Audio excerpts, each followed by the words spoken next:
Hello, everyone, and welcome. I am Vander Gack, Northeast Ayres communications person. This is our third partnership grant Q&A session. The call is currently open and they are due on 5 p.m. by 5 p.m. on April 14th. This session is being recorded and will be made available on our website along with all of the questions and answers. We have one final session at the same time next week in case you have any follow-ups.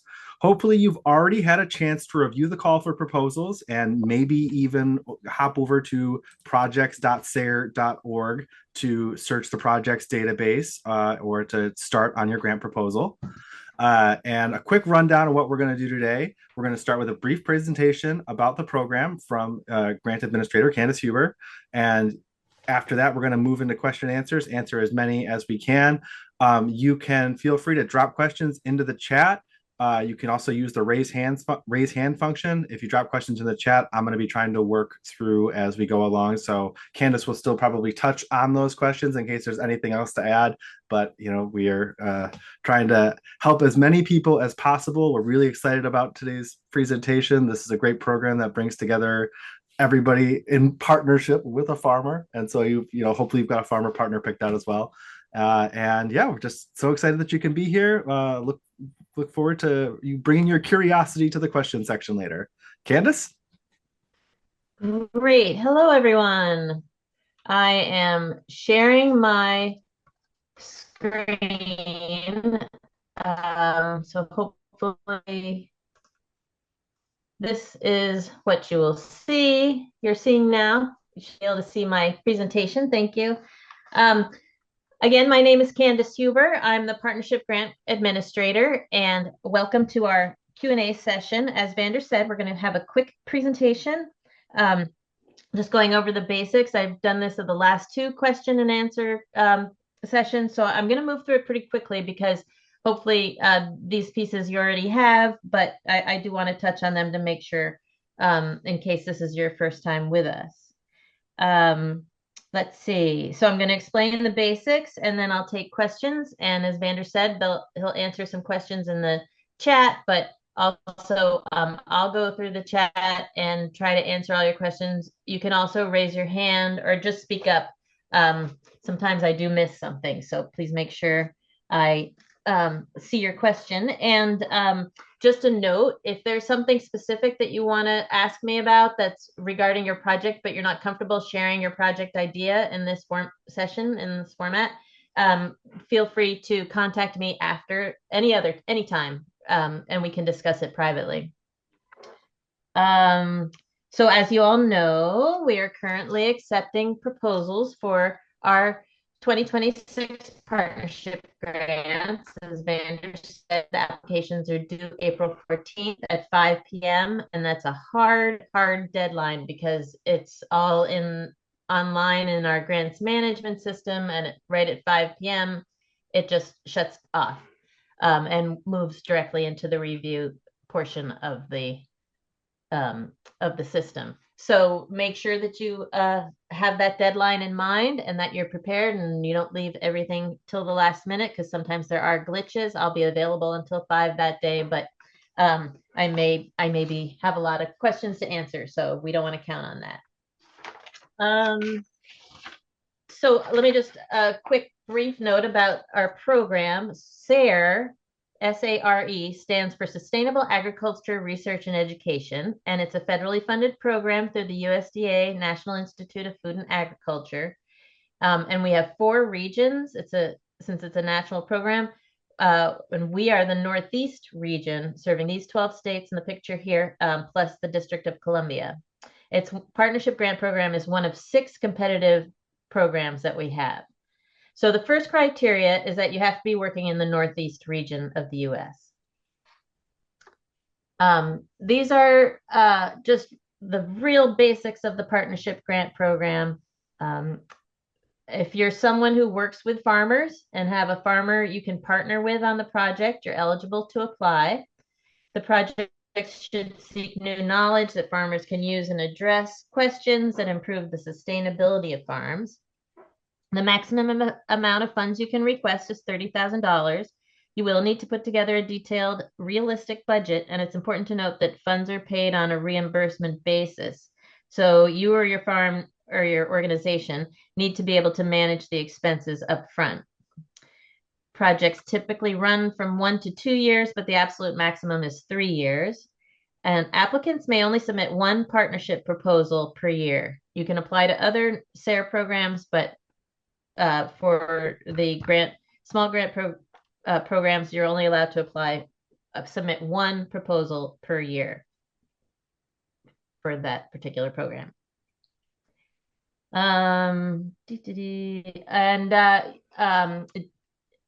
Detailed instructions can be found online in our call for proposals. And it's really important that you read that call for proposals to make sure that you're addressing everything that's needed. It's got everything that you need to know about the program in there. So the main goal of the program is to help farmers in the region. So for your proposal to be competitive, you want to demonstrate that your project will benefit sustainable agriculture. And you can use our outcome statement to address that. Northeast agricultural communities honor the holistic connection among land, water, air, and all living beings. Agriculture in the Northeast is sustainable so that all farmers and farm employees can steward resources to ensure sustainability, resilience, economic viability, and a high quality of life. Projects also need to address our legislative priorities. We are a federally funded organization, and so we do have legislative priorities, and that is soil health, conservation of natural resources, water quality, farmer health and safety and quality of life, livestock health, and farm labor. Projects also need to have a significant impact or impression on farmers and farming communities. That's critical. So impact can be economic, social, environmental. For example, it could be something about how does the research support the farming community livelihoods? How does the research build strong economies through local trade? Or how does the research improve crop production so that farmers can be more profitable? So that sort of thing is important to include in your proposal. For impact, replicability is important. So replicability is the ability of another farm or farming community to obtain similar results when applying the same method or methods. In other words, another farmer can utilize the results of the research to benefit their farming practices or behavior. And we also want to, your proposal also wants to be innovative. So innovation is defined as the development or adoption of new concepts or ideas. Innovation can also be the development and implementation of novel and effective solutions to meet social and environmental challenges. Within the scope of Northeast SARE, examples of innovation can include the introduction of a new behavior or practice, the introduction of an improved or better agricultural practice that may not be new, but it's an improvement upon what occurred before. So it could be a known solution. It's just not been applied with that specific audience. It could be the opening of a new market that's not been previously entered. It could be a new source of supplies or of materials or goods. Could be an improved organizational structure or capacity, so an improved way to do business. The bottom line is that innovation doesn't mean something never ever tried before anywhere. It just has to be a solution addressing a specific challenge that farmers are facing. And so it could be something that's already known, but maybe hasn't been applied to that particular location or commodity or whatever. So in that sense, it is innovative. Also, when you're writing your proposal, you should pay attention to the criteria that reviewers are going to be using. The call for proposals includes questions that you need to complete that'll make up your proposal. And each question is very specific and has instructions about how to answer it and the types of things we're looking for. And then we have a scoring rubric that reviewers will use to score these questions. And so I encourage you to look over the rubric. It explains, so for instance, I have an example here.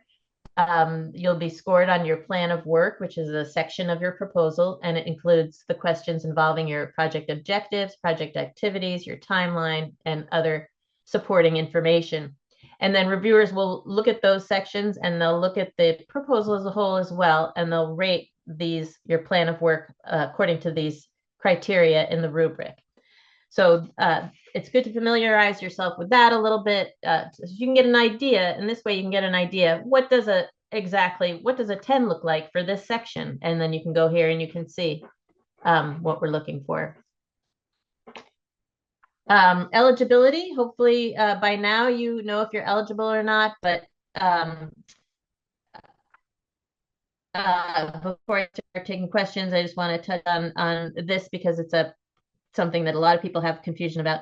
So in order to be eligible, you need to be an agricultural service provider in the Northeast region, and your organization must have the capacity to manage a grant. As I said before, the funds are on a reimbursement basis, so the organization needs to be able to pay for expenses up front. And then when you submit an invoice to SARE, it can take up to 30 days to get the payment for that.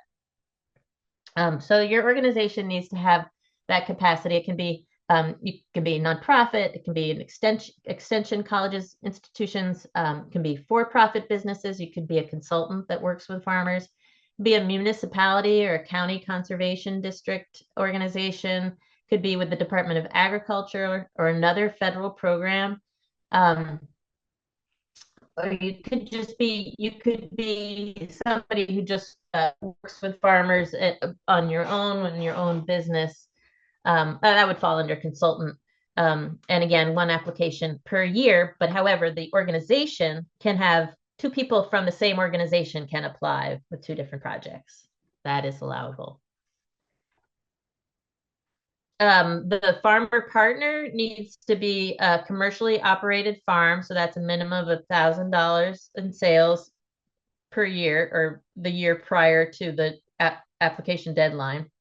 And if you have an organization that has a farm, you can do the research on that farm. However, you need another farm partner outside of your organization to be your named farmer partner in the proposal and to work with you, because we find it's really important to expand things by making sure that you're bringing in a different perspective to things rather than just staying within your own organization and working, with your current what you have experienced and ideas. We want to bring in the expertise and the perspective of other farmers so that you can really have a good sense of how your work could impact farmers in the region and not just who you're working with.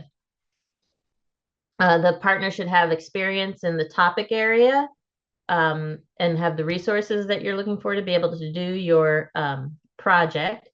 It has to be located in the Northeast, and the partner farmers will need to submit a letter of commitment. All your anybody you name as a collaborator on your proposal will need to submit a letter of commitment. So that's important to think about ahead of time, so you have that ready to go when you submit your proposal by the April 14th.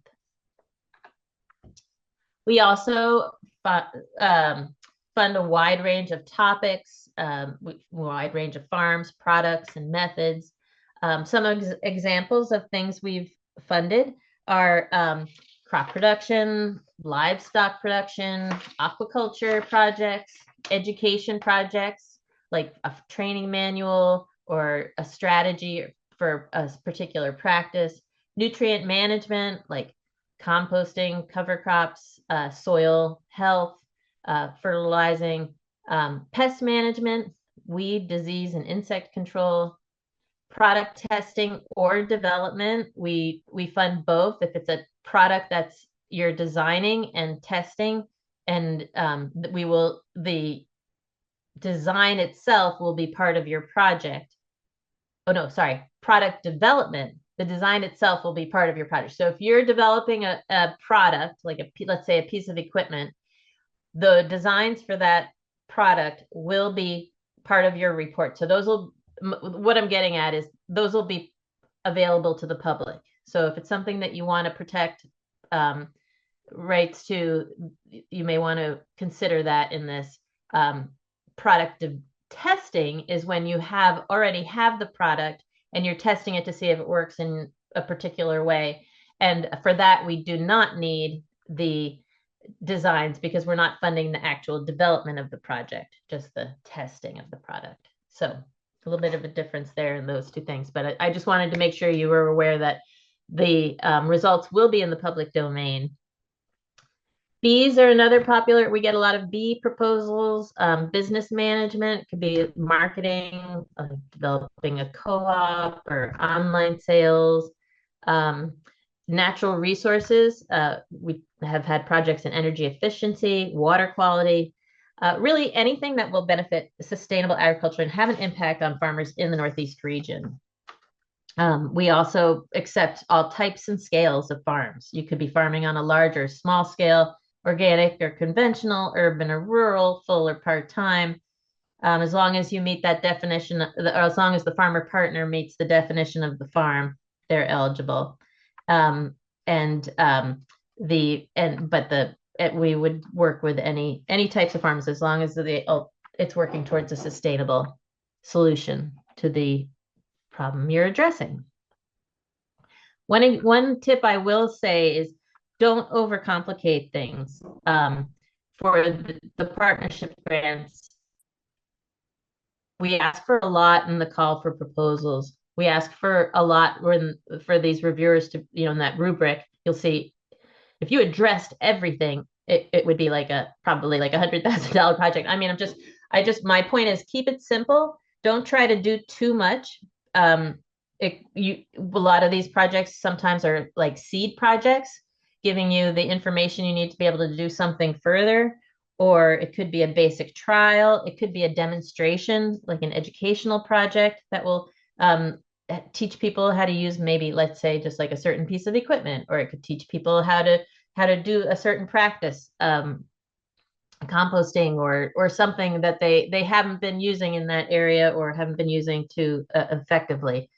So just again, try not to do too much. Try not to overly complicate it. Reviewers will really want to see specifically what you're doing, the problem you're addressing, how you're addressing it, and what you will be doing so that it's just all clear. If you start adding in all kinds of different components, thinking that will help your proposal, a lot of times, if it's too ambitious, reviewers might have concerns that you'll be able to get it done. So just keep that in mind. And I have more that I can talk about, but let's answer some questions. I'm going to stop the share while we do this so we can see each other. Let's see, AI, call. Have a farmer partner ID'd, but plan to collab with multiple farms. Can funds be used to attend events to recruit additional farmers? Yes. So Vander mentioned that a presentation about your project and an event is a great outreach activity. So outreach is required for all of these projects because it's important to share the results, and that's how you get to the impact, the farmer impact. And I say share the results. It doesn't actually have to be the results of your project. You can have outreach, as Vander said, about your project. You can make a presentation about your project. We're studying this. This is how, this is the benefits of cover cropping, and this is why we're doing this project, and this is the project we're doing. So you don't have to have your results. You're still doing outreach about soil health. So that's, we like to see that. If it's something, back to the question itself, if it's, yes. So first of all, you can have one partner farmer or you can have multiple partner farmers. You'll need to name one as the primary farmer partner, but you can have as many farmer partners as you want. And to recruit any activity that would be to recruit those farmers would certainly be fundable, allowed in the budget, because that's an important part of your project. Can the focus be on season extension and increased market share through partnerships with food processors? Um, yes, as Vander says, that sound like great projects. The partnership season extension, and yes. So it just, as Vander said, it needs to be clear how the farmer partner is involved. You can involve other people. You can get into nutrition. You can get into um, uh, food deserts or whatever other aspect of the food system you want to, but it does need to have ultimately have impact on the farmers. Um, and so you really want to in your proposal, you really want to make it clear how it will impact commercial farmers, and the potential there into exactly how much it could impact um, local farmers, and whatever the project is should be something that maybe if somebody else is interested in another area to do the same thing, they can read your proposal, they can see your project and what you did and learn about your challenges and stuff, and maybe even take your model and use it and apply it to their own situation.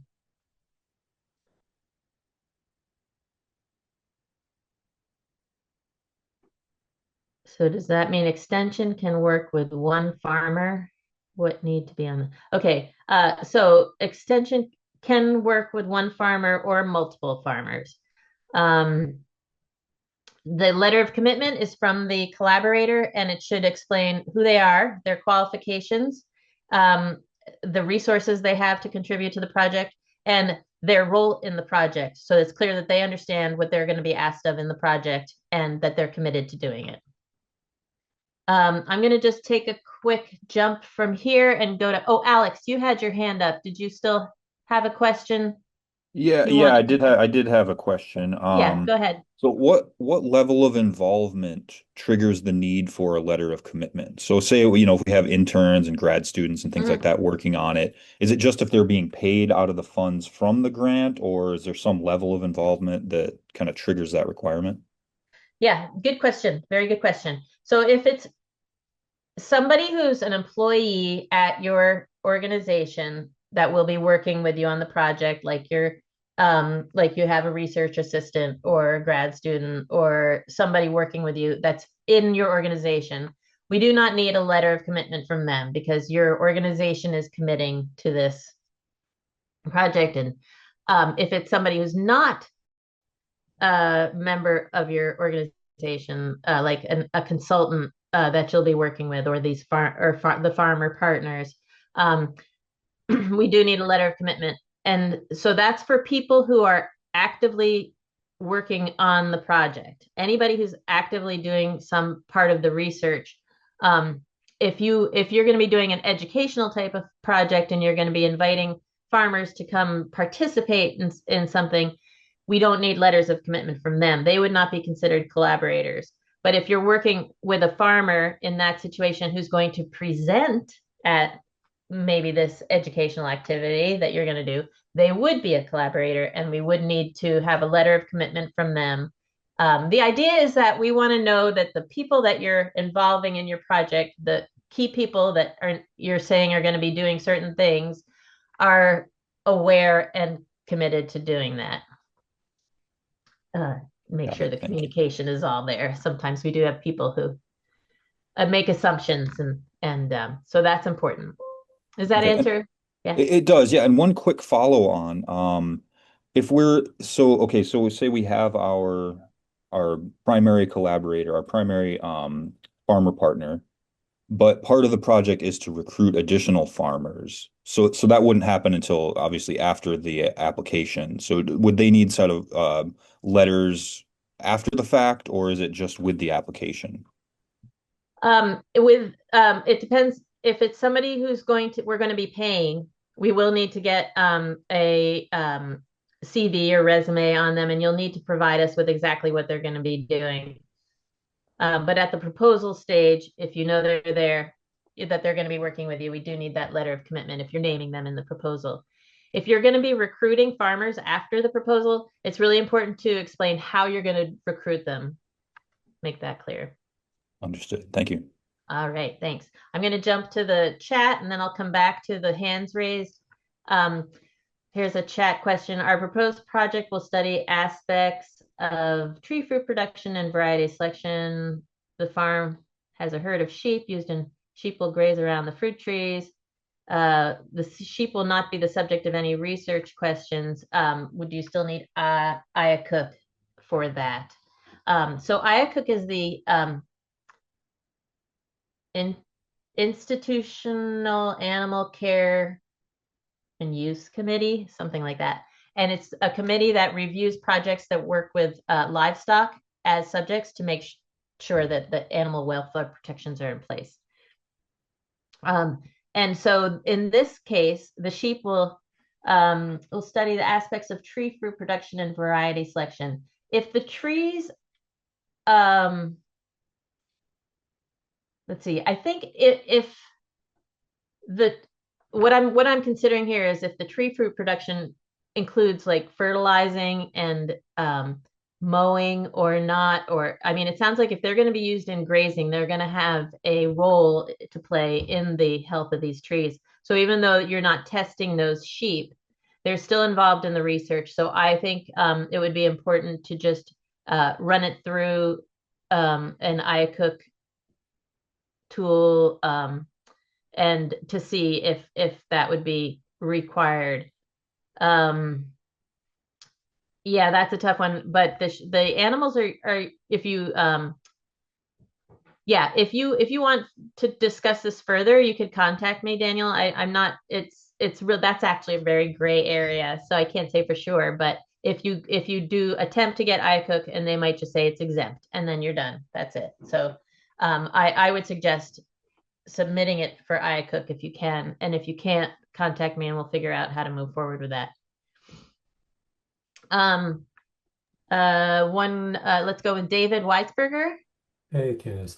I was just curious about the timeline for paying out either farmer or consultant stipends and how exactly that worked, given that it's we're sort of just, yeah, if you could explain that, I'd appreciate it. Yeah, sure. Just like all of our all the other expenses, you have to pay them and then submit for reimbursement. So just provide when you submit your invoice, there's a few things that you do need to provide receipts for, but generally you just need to make sure you have that backup on your own in case of an audit. So I would say, yeah, so you will need to have whatever you set up with them, you'll need to pay them and then submit for reimbursement. Does that answer your question, or were you asking something different? No, I think that's understandable. I guess I'm a little confused. I'm guessing just like anyone else in extension or research, just your overall pool of resources initially is quite limited. So, yeah, I was just, again, sort of, I know it's reimbursement, but just the challenges with that obviously are everyone's facing them. So it's just, again, Yeah. it limits the amount of participants and stuff like that. Yeah, it's unfortunate. We are trying to we're exploring different models, but we haven't been able to implement anything yet. But yeah, it's the reimbursement, and it's not ideal. Yeah, no, understandable. Thanks for the answer. Okay. Back to the chat. The proposal I'm planning to submit has full ridge vent, partial ridge vent, and no ridge vent as treatments. Cost for structure and major renovations is not allowed. Cost of vents will be under 5,000. Any guidance on allowability of such costs for treatments? Yeah, so the vents, since that is the focus of your project, should be covered. We couldn't cover, I'm not sure if you can you like install those different vents on your, current greenhouse or high tunnel or whatever. Yes. Oh, okay, great. Thanks. So because we can't we can't fund anything that's going to be a permanent structure. We can't, so things like greenhouses we can't fund, but if it's a modification to the greenhouse in the form of the vents, we should be able to fund this supplies needed for that and the labor needed for that. Thank you. Jess Rubin.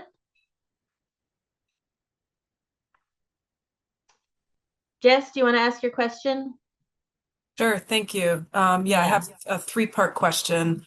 The first one is, can we apply for this research to get it going if we know it's a much larger project? And then next year, when you reopen your research SARE grant, can we apply for that as well to, further the parts of the project that we may have started if we got this one? Well, so you can apply. If you're applying for a partnership grant and it's a project that is like the start of a larger project, you have to make it clear why what the benefit will be to just doing this portion of the project um, with at this point in time. So reviewers will want to see that the project itself can be its own project. You'll still have valuable information at the end, whether or not you do something more or not, whether you do something more or not. So that's important. And then you can apply, like you can say if your hypothesis proves true and you'll want to take it further. That would be good to explain in your proposal. But reviewers will this is kind of borderline on this, but this is a point that I think is important for people to understand. Reviewers will want to see that your project is doable and it's not relying on something else.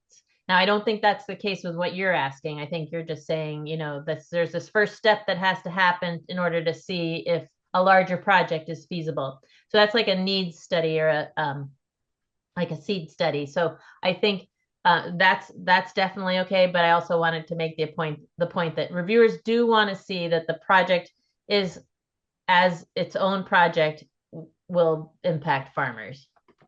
Great. Okay, thank you for the clarification. The second part of the question is if there are three partnerships in it, so there's the farmer, there's a researcher, and there's a conservation district, and say that the researcher is applying, would it be helpful to have two letters of commitment from the farmer and the conservation district as well? Yeah, if the farmer obviously will be the farm partner, so we'll need a letter from them. And then the conservation district, if they're going to be participating in the project, whether it's, doing some research, whether it's research on their land, no, I don't know if they have land, but, or whether it's they're going to be doing outreach for you, then we do need a letter of commitment. Okay, last question is just, do you have a suggestion if you're discerning who's best to apply? If the farmer's not interested in applying but grateful the research is being done there, and then it's between the researcher and the conservation district and both are willing to apply, is there a suggestion from Sarah which one would be better to apply? Whichever one wants to be the contracted awardee, which means Right. handling the finances Right. and having all Right. that money come through. And Yeah. Okay. So whichever one would work better. Okay. So the conservation district may have not have like a federally negotiated rate where the researcher might work with the university that does take indirect from a project. So, that might be a factor. Maybe the nonprofit wouldn't be taking indirect. And so that could free up some money for the project. So yeah, I think it really boils down to that, whichever one wants to be the contracting organization. Okay. Great. Thank you so much. Yeah, sure. Just quickly back to a question on the chat. Can a nonprofit that has their own farm use their land for the project? Yes, you can. But as I said earlier, your farmer partner does need to be from outside your organization. Do you have to be a farm to apply for work in the ag sector? To apply? You do not need to be a farm to apply, but you do need to be someone who works with a farm. Yes. In fact, if you're just a farmer, you wouldn't be eligible for this grant, but we do have the farmer grant program that will be offered again in the fall. Is it better to apply through a 501c3 of the research? Oh, okay, that we just talked about that, Jess. Yep. Farmer would be testing in the market to benefit their farm. It is their produce being processed. Anne Yeagle, I'm not sure if you're asking a question there. So No, I'm that was in response to when you were talking about when you were answering my previous question. All good. We're perfect. Okay. Thank you. Yeah. Excellent. Thank You can you. ignore my 2 comments. Yeah. Okay, got it. Thanks. Will do. Kristen Castrataro, let's go to you. Sure.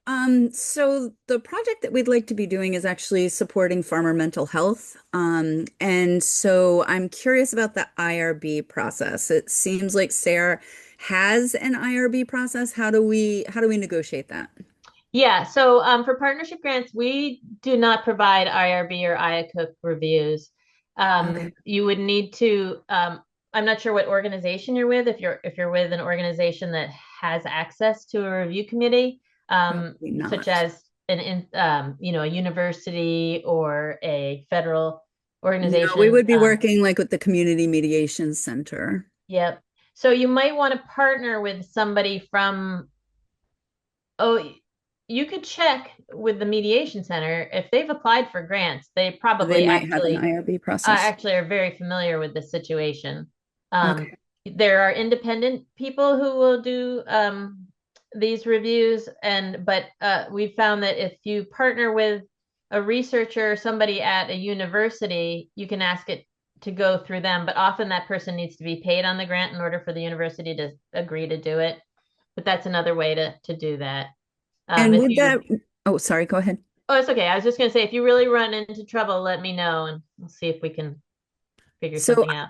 Yeah, so the follow-up question is whether or not that researcher has to be within the Northeast region, because I do have a researcher who's in Georgia that we've talked about working on a similar project with, so I could use somebody from outside of the region for that process. Yes, that would be fine. And that's a really good point to bring up. You don't have to be in the Northeast region to apply, but your work has to be in the Northeast region. Oh, that's a little bit excellent. different than what you're talking about, but I did just want to mention No, but that. it is helpful. And is it okay if we do something that is more like even national and global? Because we can do the research I'm planning on doesn't have to be in person. Is it okay if it extends beyond the Northeast, or does it really need to, the work It needs really should focus stay? on the Northeast. It can Okay. be replicable throughout the region, Okay. or globally, but the work needs to be happening in the Northeast Okay. that you're doing. Yeah, the research needs to be in the Northeast. Excellent. Thank you so much. Yeah. Let's see, one more chat question. I have established a perennial crop variety trial, testing varieties with different climate and disease tolerances. Plants are coming into full maturity and peak productivity years. Do an economic analysis to see if these varieties and their harvest efficiencies are better or worse than others. Having trouble figuring out which of these federal priorities this kind of work would align with. Okay, let me pull up my list. I would say we've got the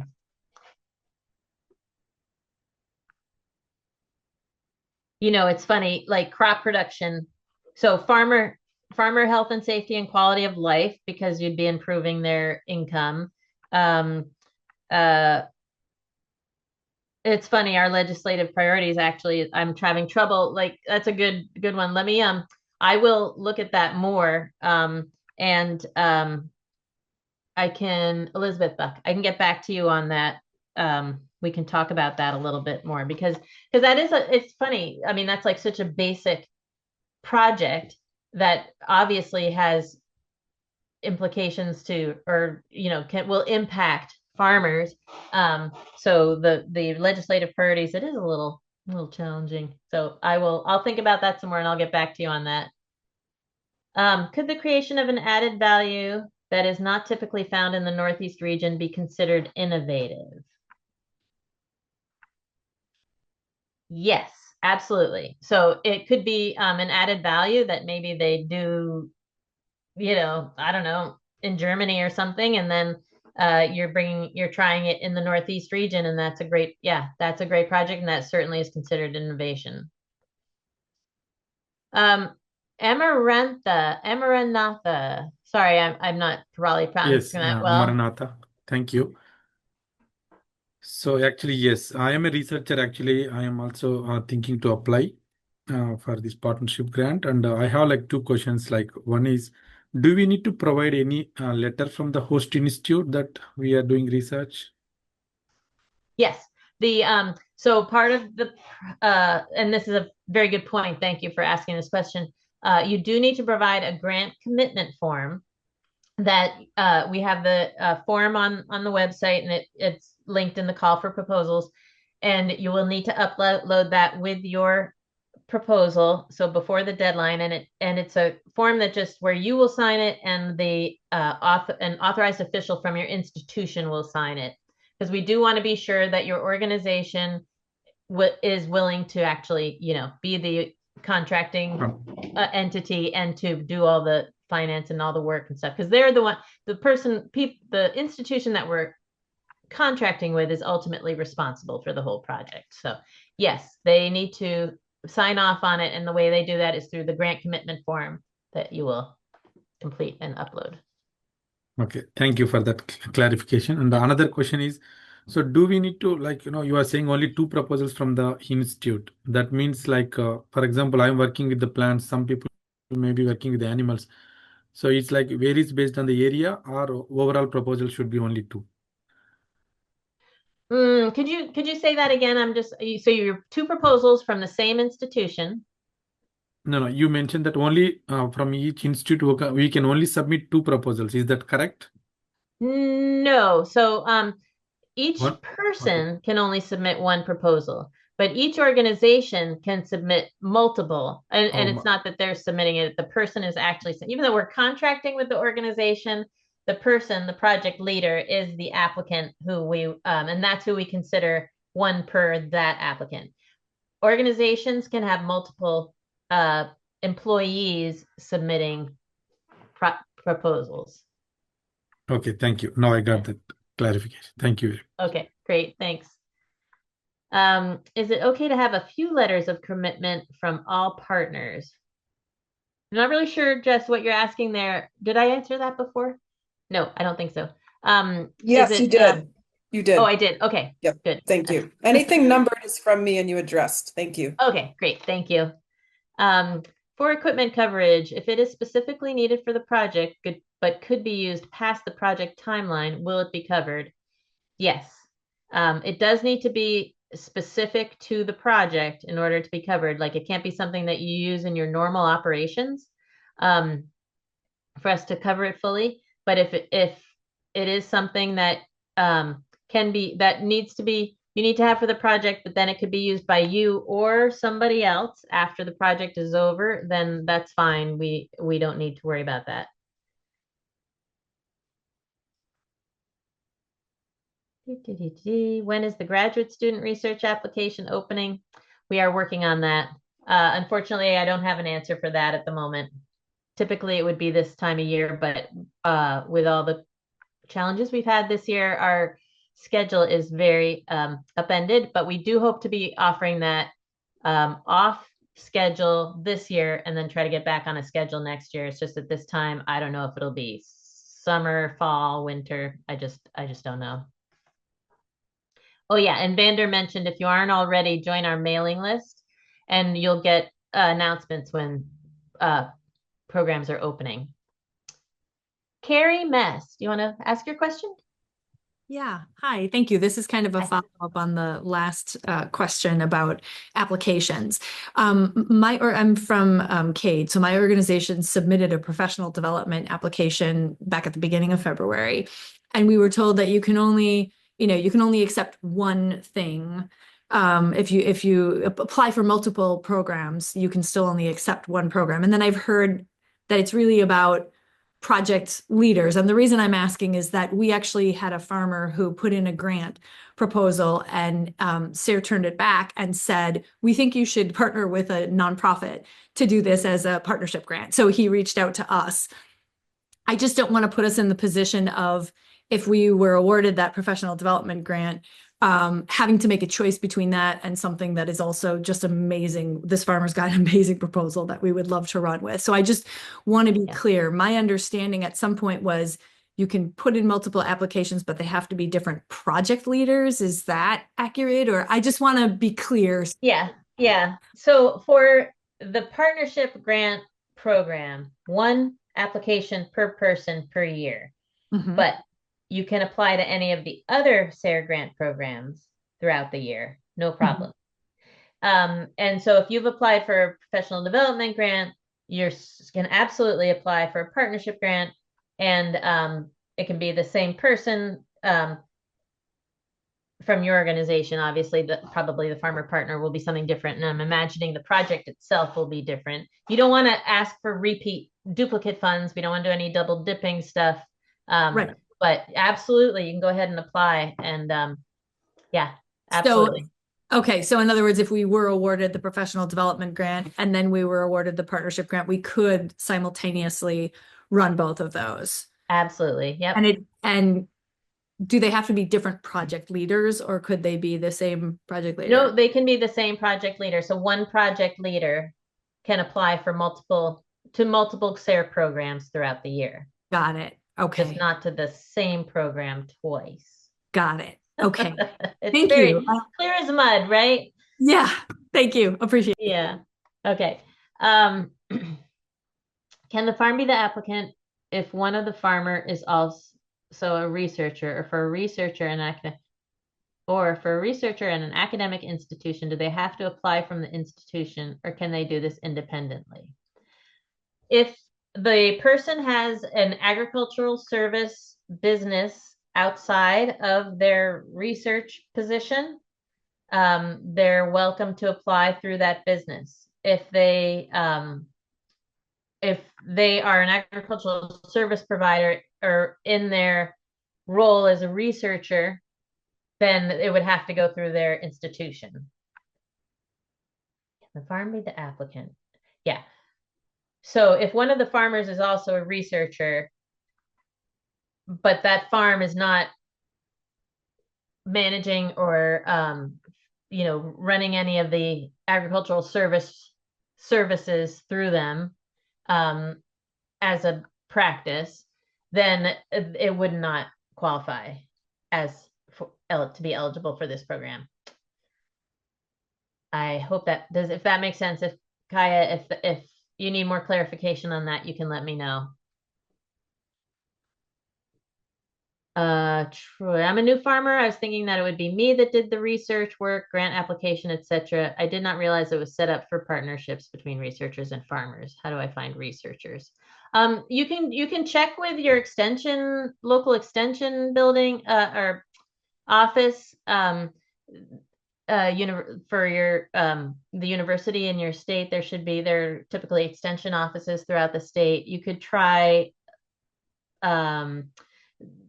checking in with nonprofits like NOFA or any farm organizations.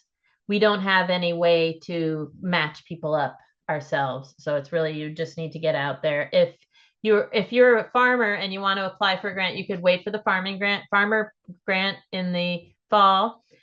You will also, as a farmer, if you're applying for a farmer grant, you need to have a technical advisor.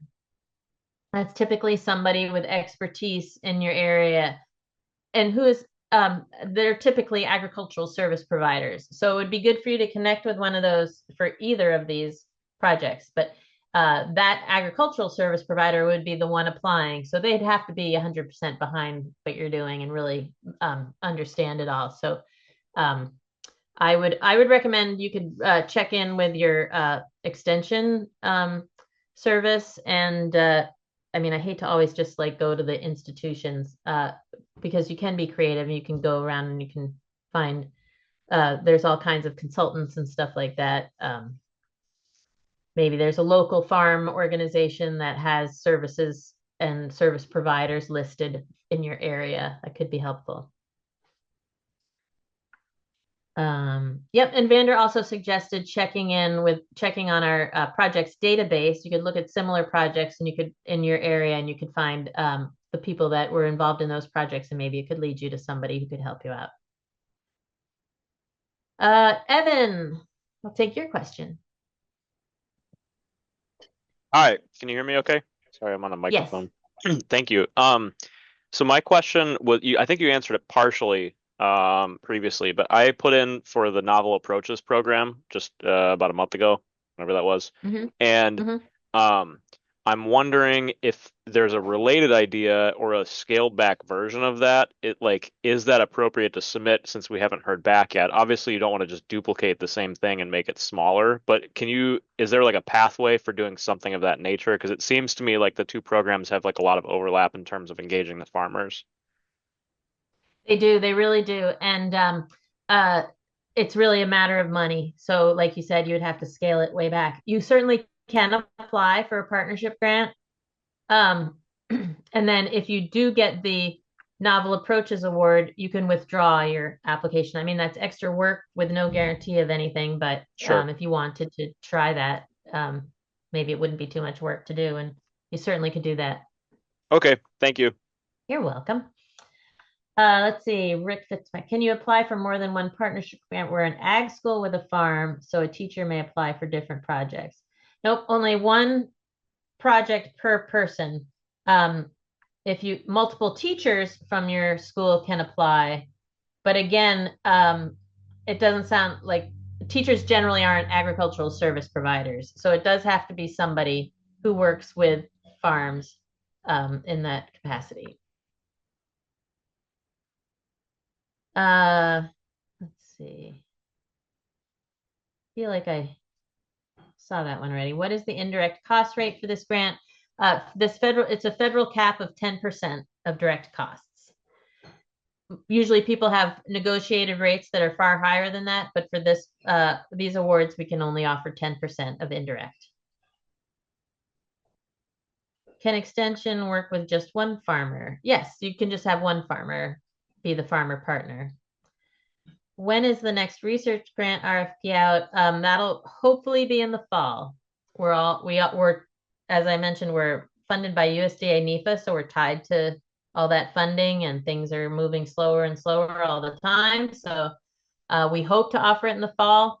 And again, if you can, we'll be offering it in the fall for with a due date in January or February. Possibly. It's still, again, the timeline is, we just don't know. And then I forget. Oh, for awards to start in the spring. We are currently on a research with a no cost extension. Yes, if you currently have a grant with us, you're working on a project with that's funded by Northeast SARE, you are eligible to apply for any other grant. You just need to make sure that you're up to date with all your reporting. If we're waiting to get your annual report from last January, we wouldn't be able to put your proposal forward for review. So just before the due date, I would suggest making sure that you're all up to date, and probably you are. If you have any questions about it, you could contact the grant administrator for that program. Should IRB approval already be in place at the time of the application or the process identified? This is a good question, because I did want to touch on this before and I forgot to. You do not need to have IACUC or IRB approval at the time of the application or even at the time of contracting, but you have to have, at the time of contracting, you have to have the process going, and you can't get reimbursed for any research activities until we have documentation of that approval. And then in the application, we do ask for you to identify how you will be obtaining the review. So that is important to figure out.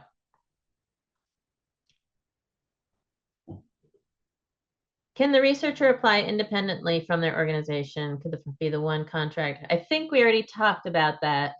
Can the researcher apply independently from the organization? Could the farm partner be the one contracted to receive the funds?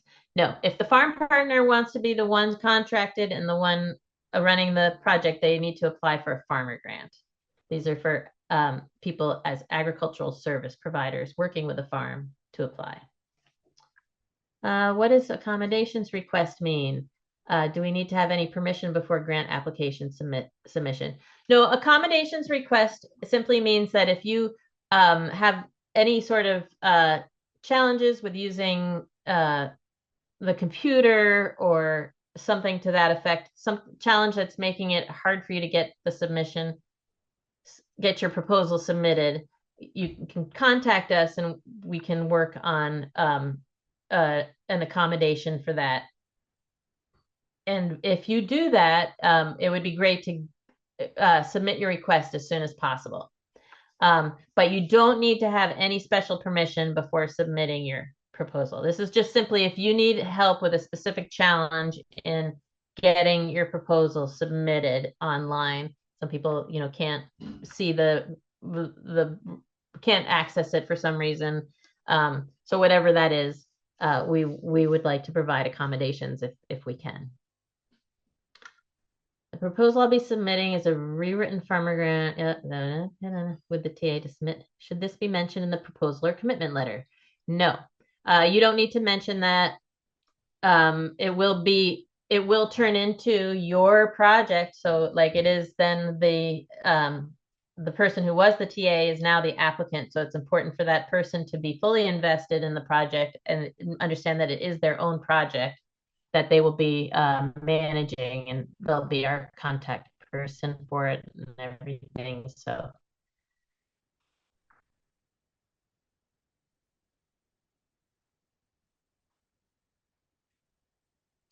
yeah, as Vander said, there are word limits for all the answers, so it would be good to so don't get off on that tangent. I'm seeing my internet is unstable, so I hope I'm not dropping out. Can this grant include tuition for the researcher if they are a PhD student? It can but it has to be a portion, it has to be parsed out to be only applying only for let's see.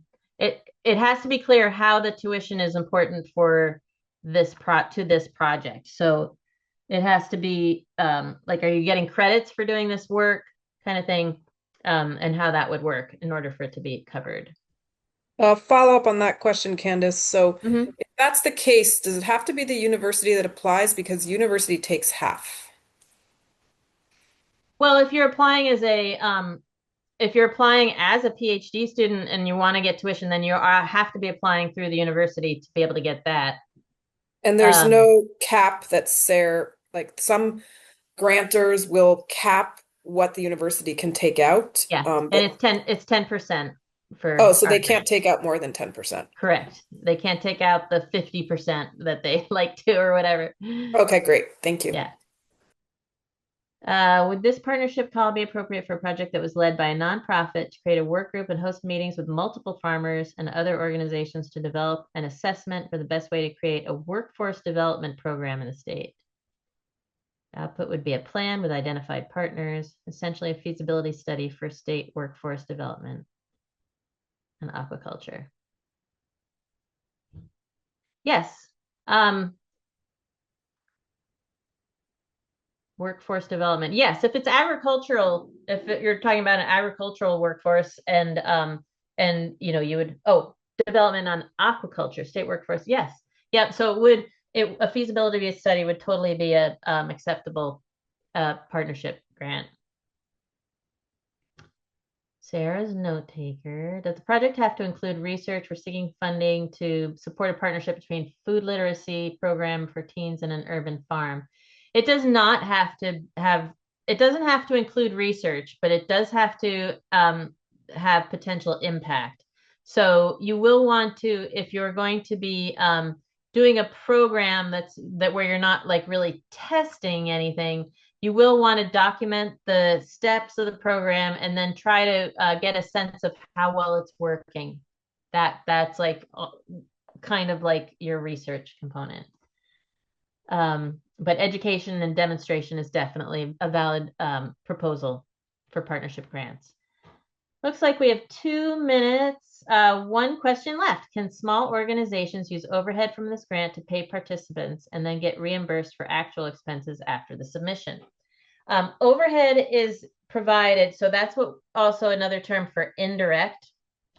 And that is provided based on your invoices. So when you invoice for maybe $2,000 worth of expenses, you will also invoice for $200 of indirect on that. So you can't ask for the overhead or indirect in advance of making the expenses, unfortunately.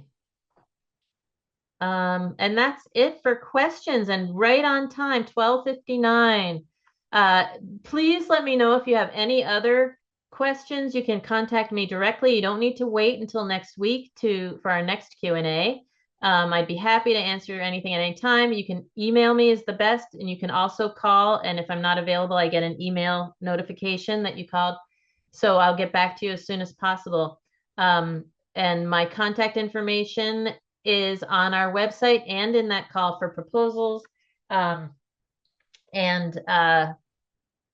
can't think of anything else right at the moment. So please contact me if you need anything. And I wish you all the best of luck with this. Thank you.